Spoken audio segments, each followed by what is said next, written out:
लो जी, test match तो हो गया ख़त्म, तो पोस्टमार्टम शुरू किया जाए फिर। यस। ठीक है। तो रुको जरा, सबर करो। तो सबसे पहले तो सबको वेलकम है चैनल पे, और उसके अलावा बहुत बहुत मुबारक इंग्लैंड को आज की जीत। सबसे पहले तो हम बाकी सारे पॉइंट साइड में रखते हैं, बहुत बढ़िया खेली है इंग्लैंड यार। जॉनी बेयरस्टो ने जो यार पारी खेली है यार, दोनों इनिंग में मतलब क्या यार शतक दोनों मारी है, इनिंग में मजा आ गया। सेंचुरी यार, मज़ा आ गया। मतलब ऐसी टेस्ट क्रिकेट, मतलब मैं सही बताऊं, मैंने जब से सहवाग ने रिटायरमेंट लिया ऐसी टेस्ट क्रिकेट देखी नहीं है।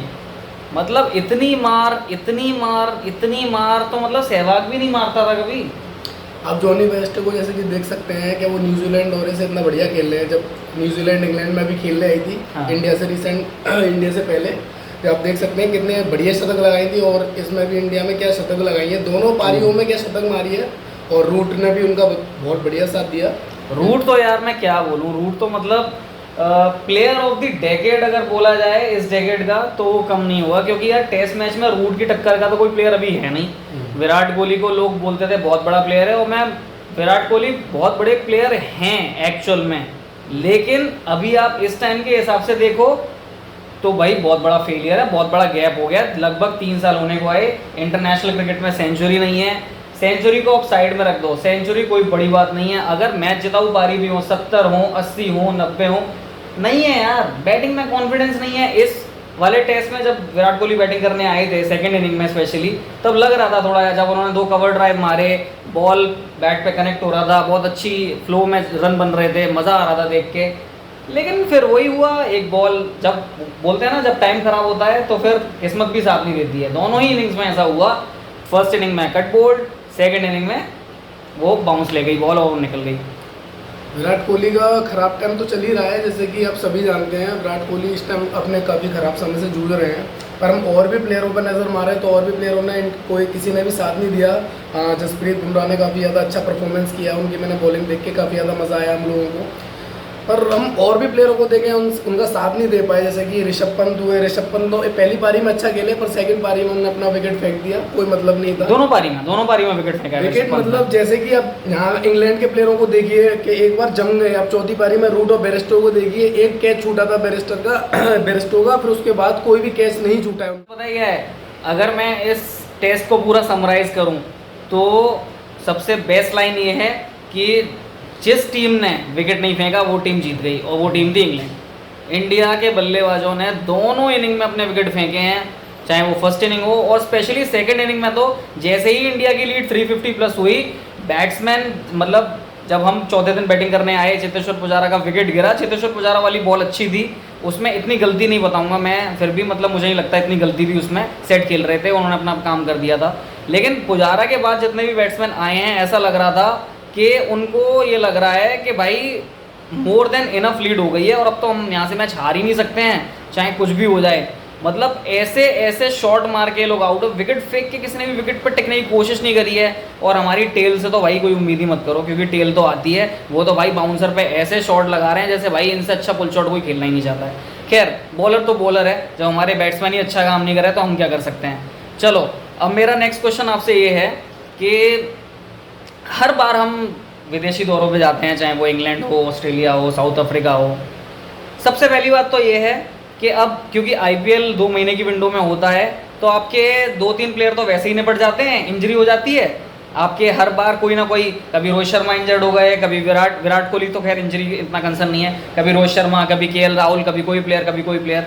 और दूसरी बात ये कि जब कभी भी आप, जैसे फॉर एग्जांपल आप इंग्लैंड टूर को ले लो, आपके 2 बैट्समैन रन बनाएंगे। पिछले साल जब आप गए थे तो आपके ओपनर रन बना रहे थे, अभी इस वाले टेस्ट में आपके ऋषभ पंत के और जडेजा के और पुजारा के रन है, और किसी का नहीं है। तो बाकी क्या छुट्टी मनाने जाते हैं इंग्लैंड में? ऐसा भी कह सकते हैं कि आप छुट्टी मनाने जा सकते हैं और इंग्लैंड एंजॉय करने जाते हैं, क्योंकि किसी को भी ज़्यादा, मैंने देखा है कि कोई भी सीरियसली नहीं लेता है गेम को, काफ़ी ज़्यादा एंजॉय करते हैं सब। और मैं इंग्लैंड की बात करूं तो मैं इंग्लैंड के क्रिकेट से काफ़ी ज़्यादा इम्प्रेस हुआ। उन्होंने जिस हिसाब से खेला है, उन्होंने दिखाया है कि क्रिकेट किस तरीके से खेला जाता है सही मायनों में। आपसे तो आज मतलब मैं क्या बोलूँ, मेरे पास वर्ड्स नहीं है एक्सप्लेन करने के लिए। मतलब आज का मैच देखने के बाद ऐसा नहीं है कि हम मैच हारे हैं, मतलब पहली बार हारे हैं। टेस्ट मैच हम पहले भी हारे हैं, लेकिन यार ये मैच तो ऐसा था ना जिसमें आपके पास चौथे दिन तक ऑप्शन था कि इंग्लैंड के पास जीतने का ऑप्शन ही नहीं था, या तो ड्रॉ ऑप्शन था या इंडिया की जीत ऑप्शन थी। लेकिन चौथे दिन आके जो आपने घुटने टेके हैं और विकेट फेंके हैं ज़बरदस्ती, मतलब आप चाहते अगर आप ठीक से बैटिंग करते, बॉल हिल नहीं रहा था, पिच पे कोई मूवमेंट नहीं थी, थर्ड डे के बाद कोई मूवमेंट नहीं थी, सिर्फ एक आज जो बॉल अगर आ गई टप्पे पे या स्लॉट पे वो विकेट ले जा रही थी, इसके अलावा कोई मूवमेंट नहीं था। इंग्लैंड ने भी सेकेंड इनिंग में बैटिंग की है, विकेट्स गिरने के बाद रन लगाए हैं। तो किसी भी बल्लेबाज, आप देखो शुभमन गिल, वही टेक्निकल डेफिशिएंसी है, ऐसा लगता है कि भैया कोई काम ही नहीं करना है, खड़े खड़े शॉट खेलने हैं। मैं ये नहीं कह रहा कि मतलब प्लेयर समझते नहीं हैं, प्लेयरों को अपना अच्छा बुरा हमसे ज़्यादा पता है, हमसे ज़्यादा नॉलेज है उनको, वो गेम खेलते हैं, हमसे ज़्यादा नॉलेज है। लेकिन भाई एक ही वीकनेस पे अगर आप बार बार आउट हो रहे हो तो इसका मतलब ये है कि या तो आप उस चीज़ पे ध्यान नहीं दे रहे हो या फिर आप उसे सुधारना ही नहीं चाहते हो। आपको पता है वो चीज़ ख़राब है लेकिन आप उसको सुधारना नहीं चाहते। दो ही चीज़ हो सकती है। अब मैं इंडिया के बैट्समैनों की बात करूं और उनकी गलतियों के बारे में बताऊं तो सबसे पहले हम शुभमन गिल को लेते हैं। शुभमन गिल ने पिछले दौरे पे काफ़ी अच्छा खेले थे। जब वो ऑस्ट्रेलिया दौरे पे गए थे तो उन्होंने काफ़ी अच्छा परफॉर्मेंस किया था, पर इस दौरे पे आप देखोगे तो इंग्लैंड की फर्स्ट इनिंग में 8 मिस्टम की बॉल छेड़ रहे हैं, फिर सेकंड इनिंग में तो अच्छी बॉल आई, चलो उनको ले गई, कोई दिक्कत नहीं है। हाँ, मतलब वो बॉल ऐसी थी ऑफ स्टंप के बाहर की जिनको आप आराम से छोड़ सकते थे, उनको छेड़ने की ज़रूरत नहीं थी। और आप केएल राहुल का अगर आप एग्जाम्पल देखो, केएल राहुल पिछले साल इस सीरीज़ में इतने सक्सेसफुल क्यों थे? क्योंकि बंदा सोच के आया था ऑफ स्टंप के बाहर की बॉल छेड़नी ही नहीं है, चाहे कुछ भी हो जाए, और लूज बॉल आएगी तो मैं छोड़ूंगा नहीं। सारे लूज बॉल पे रन बनाए हैं। केएल राहुल ने दिखाया भी है गेम को और बताया भी किस तरीके से टेस्ट क्रिकेट को खेला जाता है। वाकई में केएल राहुल के गेम से मैं काफ़ी ज़्यादा इंप्रेस हुआ, पिछले जब 3 इनके टेस्ट हुए थे तब। और केएल भी जब ड्रॉप हुआ था, मतलब केएल जब ड्रॉप हुए थे इससे पहले टेस्ट टीम से, तो केएल की भी टेक्निकल डेफिशिएंसी ऐसी ही थी, मतलब वही बाहर की बॉलों को छेड़ना, या तो एज लेके जा रही है या फिर बॉल अंदर आके कट बोल्ड हो रहे हैं या बोल्ड हो रहे हैं, वही टेक्निकल डेफिशिएंसी थी के ऊपर काम करना। टेक्निक में सुधार किया है, वापस आए हैं, बहुत डिसिप्लिन है। देखो टेस्ट क्रिकेट होती है सिर्फ डिसिप्लिन का खेल, अगर आपकी बैटिंग में डिसिप्लिन नहीं है आप नहीं कर पाओगे सर्वाइव। सेम श्रेयस अय्यर के साथ दिख रहा है, वो एक्सपोज हो गए हैं इस टाइम। श्रेयस अय्यर की बैटिंग पूरे वर्ल्ड में एक्सपोज हो गई है कि भाई एक बॉल है, आप यहाँ डालो और श्रेयस अय्यर आपको हाथों में गिफ्ट दे के चला जाएगा। ये शुरुआत हुई है T20 और वनडे क्रिकेट से, और अब ये टेस्ट में भी, क्योंकि टेस्ट में रिसेंटली डेब्यू हुआ है श्रेयस अय्यर का, और बहुत अच्छी बैटिंग करते हैं स्पिन के अगेंस्ट, लेकिन उतनी ही खराब बैटिंग है फास्ट बॉलिंग पे, क्योंकि सबने कमज़ोरी पकड़ रखी है। अब बॉस, आपकी अगर किसी ने कमज़ोरी पकड़ ली है, आपको अगर रन बनाने हैं तो उस कमज़ोरी पे काम करना पड़ेगा। अगर आपको पता है कि वो आपकी कमज़ोरी है, अगर आप उस पर काम नहीं करोगे तो आप कभी सक्सेसफुल होगे ही नहीं फिर उस चीज़। मैंने की बात करूं जैसे कि हनुमा विहारी हुए, और हनुमा विहारी ने ओवर डिफेंस इतना कर दिया कि उन्होंने रन के बारे में बिल्कुल भी नहीं सोचा कि जैसे कि आप जानते हैं इंग्लैंड की परिस्थितियों में ऐसी बॉल एक आध दो बॉल ऐसी आएगी स्लॉट में कि आपका विकेट लेके जाएगी, ये बात आप भी जानते हो। पर हनुमा विहारी ने इतना ज़्यादा ओवर डिफेंसिव हो गए कि मतलब उन पर रन ही नहीं बने, और वो उन्होंने इतनी बॉल खराब करी उसके बाद भी उन पर रन नहीं बने। देखो टेस्ट क्रिकेट में डिफेंस बहुत बड़ी चीज़ होती है, ठीक है। अगर डिफेंस नहीं है तो टेस्ट क्रिकेट नहीं है, क्योंकि भाई जहाँ पर भी आपको अच्छी बॉल आएंगी स्लॉट पे आपको रिस्पेक्ट देनी पड़ेगी बॉलर को। लेकिन इसका मतलब ये नहीं है कि आप भाई डिफेंस ही करते जाओ, आप इतना डिफेंस में चले। आप इंग्लैंड को देखो, इंग्लैंड ने अपना क्या अप्रोच किया है? क्या जॉनी बेयरस्टो ने हर बॉल पे 6 मारा है? क्या जॉनी बेयरस्टो ने हर बॉल पे चौका मारा है? क्या जो रूट ने हर बॉल पे शॉट खेले हैं? क्या बेन स्टोक ने हर बॉल पे शॉट खेले? जहाँ पर डिफेंस देने की बारी आई है बॉलर को प्रॉपर डिफेंस दिया है, लेकिन जो बॉल कन्वर्ट हो सकती हैं उन पर रन भी बनाए हैं, इसीलिए दबाव आया। अब आप देखो, जब चौथे दिन इंग्लैंड बैटिंग करने आई थी, 100 की पार्टनरशिप लग गई, कोई विकेट नहीं था। उसके बाद इंडिया ने 1 विकेट गिराया, फिर टी के बाद आके 2 विकेट तुरंत गिरा लिए। उसके बाद सबसे बड़ा जो मतलब मैं समझता हूँ टर्निंग पॉइंट था मैच का, वो तो एक तो वो था जहाँ पर हनुमा विहारी ने कैच छोड़ दिया जॉनी बेयरस्टो का, वहाँ तो मैच चला ही गया, कैच नहीं गया मैच चला गया। दूसरा टर्निंग पॉइंट ये था जब तीसरा विकेट गिरा था इंग्लैंड का टी के बाद, वहीं पे दोनों तरफ से जसप्रीत बुमराह, मोहम्मद शमी को, आपके जो 2 बेस्ट बॉलर हैं, आपको उनसे कंटिन्यू कराना चाहिए था, बड़ा स्पेल फेंकना चाहिए था। दोनों बड़े बॉलर हैं, उनको पता था कि उन दोनों के अलावा तीसरा और चौथा बॉलिंग ऑप्शन हमारे लिए इतना काम नहीं कर रहा है, इतनी मदद नहीं मिल रही है, तो उन दोनों को बड़े स्पेल फेंकने चाहिए थे 7-8 ओवर के। अगर 7-8 ओवर ना सही तो कम से कम 6-6 ओवर के स्पेल फेंकने चाहिए थे। एक ओर से जसप्रीत बुमराह या फिर एक कोई फास्ट बॉलर, और दूसरे एंड से रविंद्र जडेजा, वो सबसे बैड डिसीजन था पूरे मैच का, क्योंकि स्पिनर के लिए कोई मदद नहीं थी। रविंद्र जडेजा की एक बॉल एक दो बॉल आप छोड़ दो तो कहीं पे ऐसा भी नहीं लगा कि कहीं पे बीट हुआ है बैट्समैन। इतना इजी विकेट हो गया था ये बैटिंग के लिए, जिसमें मतलब मुझे बिल्कुल भी स्ट्रैटेजी समझ ही नहीं आई कि फिर चौथे दिन या पाँचवें दिन भी आप आज देखो सिराज के साथ शुरुआत, बिल्कुल स्ट्रेटजी कहीं से समझ में नहीं आई भाई कि हो गया रहा है। मतलब आपका एक तो होता है कि आप मतलब अपनी कोशिश कर रहे हो, इंटेंशन आपका है जीतने का, लेकिन आप जीत नहीं पा रहे हो। दूसरा होता है कि आप कोशिश ही नहीं कर रहे हो और आपने छोड़ दिया मैच के हालात के ऊपर कि मैं बॉल डालूंगा और विकेट मुझे अपने आप मिल जाए, तो वो नहीं मिलेगा चाहे कुछ भी हो। इंग्लैंड के क्रिकेट से मैं काफ़ी ज़्यादा इम्प्रेस हुआ। उनके प्लेयरों ने दिखाया कि किस तरीके से क्रिकेट चलाया जाता है। आप किसी को भी ले लो, बेन स्टोक को ले लो, बेन स्टोक ने भी काफ़ी ज़्यादा अच्छा खेला। पारी ज़्यादा बड़ी नहीं थी पर अच्छा खेला उन्होंने भी। आप रूट को देखो, रूट ने तो चौथी पारी में भाई साहब बहुत ज़्यादा इम्प्रेस किया। देखा अपना विकेट उन्होंने कैसे भी फेंका नहीं, जैसे कि इंडिया के बैट्समैन सेट होकर फेंक देते हैं। और ऋषभ पंत को देखो आप, सेकेंड इनिंग में देखो इंडिया की, ऋषभ पंत अच्छे वाले 50 बना के सेट हो गए थे। फिर उसके बाद उनको क्या पड़ी, उनको मतलब उल्टे सीधे शॉट खेल रहे हो। मतलब T20 चल रहा है, क्या चल रहा है भाई, ये टेस्ट चल रहा है कि T20 चल रहा है, हमें तो समझ में ही नहीं आ रहा है कि मतलब आप सेट हो चुके हो, उसके बाद अपना विकेट फेंकने का क्या मतलब है। देखो ऋषभ पंत की गलती है, दोनों इनिंग में विकेट फेंका है, लेकिन मैं फिर भी ये कहूँगा कि ऋषभ पंत ने फिर भी 200 रन लगाए हैं इस मैच में। एक टेस्ट में 200 रन बनाना बहुत बड़ी बात होती है, और वो भी इंडिया के बाहर सेना कंट्रीज़ में।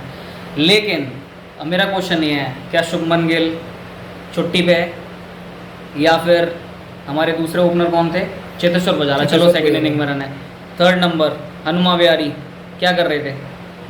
चौथा विराट कोहली, कब तक चलेगा भाई फेलियर, कब तक खराब फॉर्म। मैं तो कह रहा हूँ कि अगर भाई रन नहीं बन रहे हैं ना, आप जाके रणजी ट्रॉफी का मैच खेल लो, डोमेस्टिक का मैच खेल लो। क्या इतनी बड़ी ईगो है क्या आज की डेट में कि आप मतलब जूनियर लेवल पे क्रिकेट ही नहीं खेल सकते हो जाके। इंटरनेशनल में रन नहीं बन रहे हैं तो फिर डोमेस्टिक क्रिकेट खेलना कोई बुरी बात नहीं होती है। रोहित शर्मा को जब भी टाइम मिलता है मुंबई के लिए क्रिकेट खेलते हैं जाके, जब भी इंटरनेशनल मैच नहीं है। रोहित शर्मा हो या फिर हमारे साउथ इंडिया के KL राहुल और 2-3 और खिलाड़ी हैं, आप कभी भी देखो हमेशा खेलते हैं डोमेस्टिक क्रिकेट। चेतेश्वर पुजारा को देखो, चेतेश्वर पुजारा क्योंकि टेस्ट फॉर्मेट में है तो वो जब भी जाते हैं ऑफ सीज़न हमेशा वो रणजी ट्रॉफी अपने सौराष्ट्र की तरफ से खेलते हैं जाके क्रिकेट। तो विराट कोहली के साथ ऐसी क्या प्रॉब्लम है। मानता हूँ तीनों फॉर्मेट खेल रहे हो, टाइम नहीं है, लेकिन जब आपको पता है कि आपका लगभग 2019 के बाद से फॉर्म नहीं है आप, तो आप जाओ ना भाई। मैं तो कह रहा हूँ आप डोमेस्टिक क्रिकेट मत खेलो, अब एक कोई क्लब मैच खेल लो जाके, क्लब मैच खेल लो। 100 तो 100 ही होता है ना, आप क्लब में बनाओ चाहे डोमेस्टिक में बनाओ चाहे इंटरनेशनल में बनाओ, 100 लगेगा चाहे भले ही क्लब मैच में लगे, लेकिन कॉन्फिडेंस तो आएगा बैट्समैन का कम से कम। कॉन्फिडेंस बहुत बड़ी चीज़ है भाई। मेरी इसलिए रिक्वेस्ट है विराट कोहली से, बहुत बड़े प्लेयर हैं, अपना अच्छा बुरा बहुत अच्छे से जानते हैं, हम कोई नहीं है समझाने वाले, लेकिन कम से कम भाई खेलो तो सही। अगर रेस्ट की ज़रूरत है तो यार रेस्ट लो प्रॉपर, ठीक है। मैंने आज तक एक भी ऐसा इंडियन प्लेयर नहीं देखा, मैंने विदेशी बहुत प्लेयर देखे हैं जो अपना देश की क्रिकेट पे फोकस करने के लिए IPL छोड़ देते हैं पूरा सीज़न। मिचेल स्टार्क सबसे बड़ा एग्जांपल है। मिचेल स्टार्क ने कितने साल हो गए IPL खेले हुए, नहीं आता है बंदा भाई। वो ये कहता है मेरे लिए टेस्ट सीरीज़ इंपॉर्टेंट है या मेरे लिए ये टूर्नामेंट इंपॉर्टेंट है ऑस्ट्रेलिया के लिए, नहीं आ रहा। उसने अभी बिग बैश से भी नाम वापस ले लिया, बिग बैश भी नहीं खेल रहा इस सीज़न। मिचेल स्टार्क ने बोला मेरे लिए मेरी ऑस्ट्रेलियन क्रिकेट प्रायोरिटी है, मैं नहीं खेलूंगा। जेम्स एंडरसन को देख लो, स्टुअर्ट ब्रॉड को देख लो, सारे फॉर्मेट छोड़ दिए, IPL नहीं खेलते, टेस्ट क्रिकेट देते हैं अपना पूरा इंग्लैंड को। लेकिन क्या एक भी ऐसा इंडियन प्लेयर है, पूरा सीज़न तो आप छोड़ दो, आधे मैच खेलने के बाद भी ये कहते हैं कि भाई नहीं मेरे लिए आगे इंग्लैंड टूर आ रहा है, बहुत इंपॉर्टेंट है, हमें प्रिपरेशन करनी है और हमें रिलीज़ कर दो। पहले एक प्लेयर का नाम गिना दो तो मैं मान जाऊँ, चाहे भले ही बोर्ड की अपने बोर्ड की लीग है, सब कुछ है, लेकिन क्या किसी प्लेयर में इतनी हिम्मत है कहने की कि वो ये अपने फ्रेंचाइज को जाके बोल दे कि भाई मुझे रिलीज़ कर दो, मुझे इंग्लैंड टूर के प्रिपेयर करना है या ऑस्ट्रेलिया टूर के लिए प्रिपेयर करना है या जो भी मेरा टूर है अपकमिंग वो इंपॉर्टेंट है, हम सीरीज़ नहीं जीते हैं बहुत टाइम से, उसके लिए प्रिपेयर करना है। किसी में नहीं है यार। IPL प्लेयर इंजरी के साथ खेल जाता है, इंजरी के साथ खेल रहे हैं, और बड़े सीरीज से पहले इंजर्ड बहुत लोग हैं, गिनती के बहुत सारे नाम गिना सकता हूँ मैं, इतने प्लेयर हैं। अब मैं ये नहीं कह रहा कोई जानबूझ के करता है, जानबूझ के कोई भी इंजर्ड नहीं होना चाहता और जानबूझ के कोई मैच भी नहीं छोड़ना चाहता, ये हकीकत है बिल्कुल। जब आप इंडियन टीम के लिए खेलते हो या किसी भी इंटरनेशनल टीम के लिए खेलते हो, कोई भी प्लेयर मैच नहीं छोड़ना चाहता। आप विराट कोहली से पूछो आज की डेट में, विराट कोहली तो बोलेगा भाई मुझे एक भी मैच नहीं छोड़ना। क्यों छोड़ेगा, कोई नहीं छोड़ेगा। लोगों को रेस्ट दिया जाता है तब वो रेस्ट लेते हैं, उनको बोला जाता है कि नहीं आप इस सीरीज़ में रेस्ट करो, तब वो रेस्ट लेते हैं। बहुत कम ऐसे प्लेयर होते हैं जो खुद से आके बोलते हैं मुझे रेस्ट चाहिए।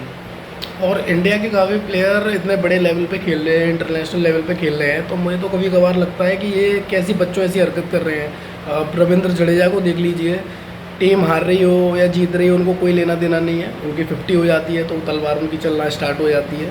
सबसे पहले तो मुझे यही लगता है कि कब ये मेच्योर होंगे हमारे प्लेयर। मतलब जहाँ आप इंग्लैंड के प्लेयरों को देख सकते हो, आप कोई भी खुशी नहीं होती है, उन्हें मालूम है सिचुएशन हमारी क्या है, तो उसी हिसाब से वो बिहेवियर करते हैं। अब हम इंडिया के प्लेयर को देख लो, इंडिया के प्लेयर जीत रहे हैं, आ रहे हैं, कोई मतलब नहीं है, हमारे सर की हमारे की तलवार चल रही है।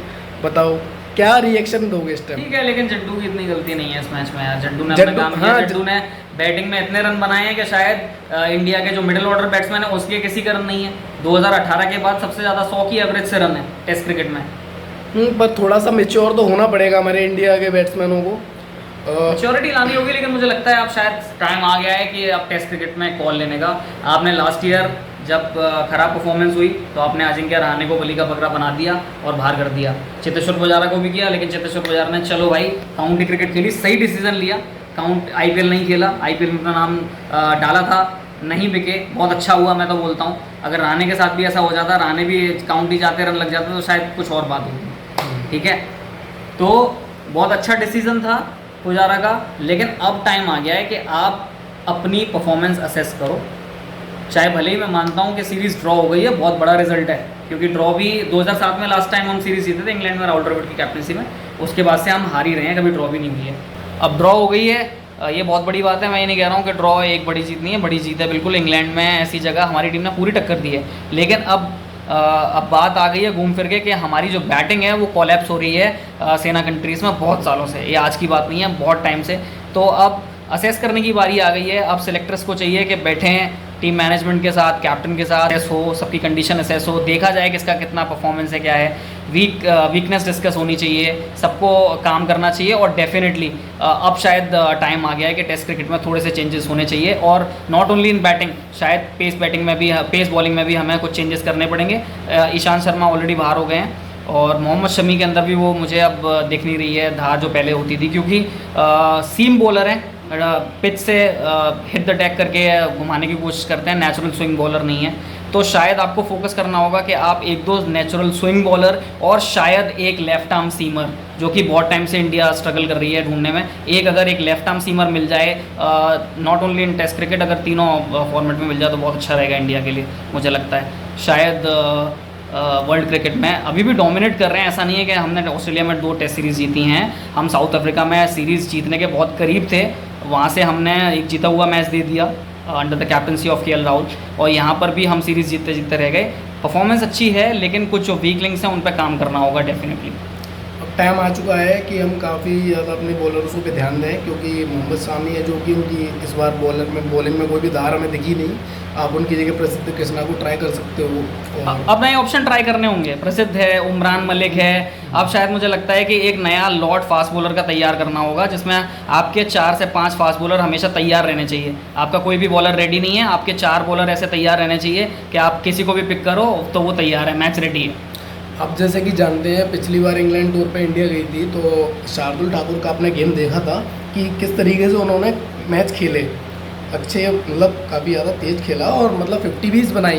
पर इस बार जो इस मैच में मैंने देखने के लिए मिला कि उनकी क्रिकेट मुझे समझ में नहीं आई बिल्कुल भी। मतलब उन्होंने डिफेंस भी कोशिश करी, सब करी, उनका विकेट चला गया, आउट हो गया। सबसे बड़ी बात क्या है ना हमारी बॉलिंग की, देखो बॉलर्स की इतनी इसमें कोई भी मतलब फेलियर नहीं है बॉलर्स का, बॉलर ने अपना काम किया है। लेकिन बॉलिंग में इंडिया का जो वीक लिंक क्या है कि जब भी आपका प्लान ए सक्सेसफुल चल रहा है, आप विकेट ले रहे हो तो कोई दिक्कत नहीं है, लेकिन जब भी आपको पिच से मदद मिलना बंद हो गई, आपका प्लान ए फेल हो गया, तो आपके पास कोई प्लान भी नहीं होता। आप ऑस्ट्रेलिया में जाओ, आप ऑस्ट्रेलियन बॉल क्या करते हैं, कुकापुरा वो जो बॉल होता है वो 15-20 ओवर स्विंग करता है, उसके बाद बैटिंग कंडीशन हो जाती है बैट्समैन के फेवर में। तो उसके बाद वो क्या करते हैं, वो सारे फील्डर लाते हैं क्लोज कैचिंग पोजीशन पे और बॉडी लाइन बॉलिंग करते हैं सारी शॉट। तो ये होता है उनका प्लान भी, वहाँ पे उनको बाउंस मिलती है, विकेट भी मिलते हैं, लेकिन इंडिया के पास कोई प्लान भी होता ही नहीं है। तो ये थोड़ा सा बॉलिंग में कमी नजर आता है। हमारे बॉलर एक बार दोस्त हो गए तो उनकी चेहरे बता देते हैं कि इनके हाथ से मैच चला गया, उनकी बॉडी लैंग्वेज बता देती है कि इनके हाथों से मैच चला गया। कल मैं जब मैच देख रहा था मैं, तो इंडिया को कितने रन चाहिए थे, 150 के आसपास चाहिए थे। तो मैंने इनकी बॉडी लैंग्वेज देखी, जब चौके पड़ रहे थे तो मैंने देख लिया था कि अब इनका हो गया भाई, अब इनसे बॉलिंग हो नहीं रही है। और इनने मैच दे दिया। तो ये इंग्लैंड के पास नहीं होता कभी भी। इंग्लैंड आप देखोगे, इंग्लैंड हमेशा इनके पास प्लान ए है, वो फ्लॉप होगा तो प्लान बी के साथ जाएगी। मैंने हमेशा देखा है, पर इंडिया के साथ कभी भी ये नहीं होता है। तो आपको गाइज वीडियो अच्छी लगी हो तो आप क्या कहते हैं, कमेंट्स, आपको जो भी हमारे बारे में हमने गलत बोला, अच्छा बोला, आप सब हमें कमेंट्स करके बात देखो कर ये सकते हैं। हमारी पर्सनल राय है और इसमें किसी भी प्लेयर के लिए ऐसा नहीं है कि मतलब किसी प्लेयर के लिए कोई हार्श है या कुछ भी है। एज अ फैन अगर हम सपोर्ट करते हैं तो हमें चीज़ें बुरी भी लगती हैं, Yes. वो भी है। और एनालिसिस करना हमारा काम है, यहाँ पे हम एनालिसिस करके हम देंगे हर मैच के बाद। और आप अपनी राय भी दे सकते हो कमेंट में आके और बता सकते हो कि आपके अकॉर्डिंग आपको क्या लग रहा था मैच में, क्या चीज़ें गलत गई, क्या इंडिया को वे फॉरवर्ड लेना चाहिए यहाँ से अब टेस्ट क्रिकेट में राज करने के लिए। क्योंकि अगर मैं अपनी राय बताऊँ तो मुझे नहीं लगता कि अब वर्ल्ड टेस्ट चैंपियनशिप में यहाँ से इंडिया पहुँच पाएगी, क्योंकि 2 मैच अब बांग्लादेश में खेलने हैं और उसके बाद 4 मैच ऑस्ट्रेलिया घर पे खेलने आएगी और सारे मैच जीतने होंगे इंडिया को, जो कि मतलब एक आध मैच तो जाएगा, सारे तो नहीं जीत पाएंगे पक्की बात। आप हमारी फीलिंग समझ सकते हो कि हम किस तरीके से क्रिकेट देखते हैं। हम इस तरीके से क्रिकेट देखते हैं कि हम क्रिकेट के कीड़े हैं। दोपहर के 3 बजे से मैच स्टार्ट करते हैं और रात के 11 बजे छोड़ते हैं। तो आप जान सकते हो हमारी फीलिंग कैसी है। तो उस हिसाब से ही हम बात कर रहे हैं गाइस। क्रिकेट ब्लड में है तो फिर वो तो चीज़ आएगी और वो तो जितने भी क्रिकेट लवर्स हैं वो सब समझते हैं। हम तो बहुत बड़े वाले फ़ैन हैं, हम बहुत बड़े वाले हैं। सपोर्ट चल रहा है पूरा टीम का, ऐसा नहीं है सपोर्ट नहीं है, पूरा सपोर्ट है टीम को। और मैं बोल रहा हूँ इंडियन टीम बहुत अच्छा खेली है, हमने सीरीज़ ड्रॉ की है, हम हारे नहीं हैं। लेकिन जो वीक लिंक्स हैं उस पर डिस्कशन होना चाहिए। ऐसा नहीं होना चाहिए कि आपके लिए कोई सीरीज़ खराब गई उसके बाद सिलेक्शन मीटिंग में उसका कोई डिस्कशन ही नहीं हो रहा है। वहाँ पे डिस्कशन होना चाहिए, चाहे आप सीरीज़ जीतो या हारो। जो भी आपके खराब पॉइंट्स हैं, जहाँ पर आप बुरा खेले हो, उस पर डिस्कशन होना चाहिए हमेशा, और अपने वीक लिंक्स पे हमेशा काम करना चाहिए। इस बार मैं इस मैच में बस मुझे कमी खली है तो केएल राहुल और रोहित शर्मा की। सीरियसली अगर रोहित शर्मा होते और केएल राहुल तो भाई मैच का डिसीजन ही कुछ अलग होने वाला था। बिल्कुल होता। मतलब पिछले साल 90% रन इंडियन ओपनर्स के थे और यहाँ पर भी वही कहानी थी कि भाई ओपनर चल जाएं तो चल जाएं, वरना तो बाकी तो मतलब छुट्टियां तो चली रही हैं, हनीमून पे आए हैं प्लेयर, हनीमून चल रहा है, कोई दिक्कत थोड़ी है।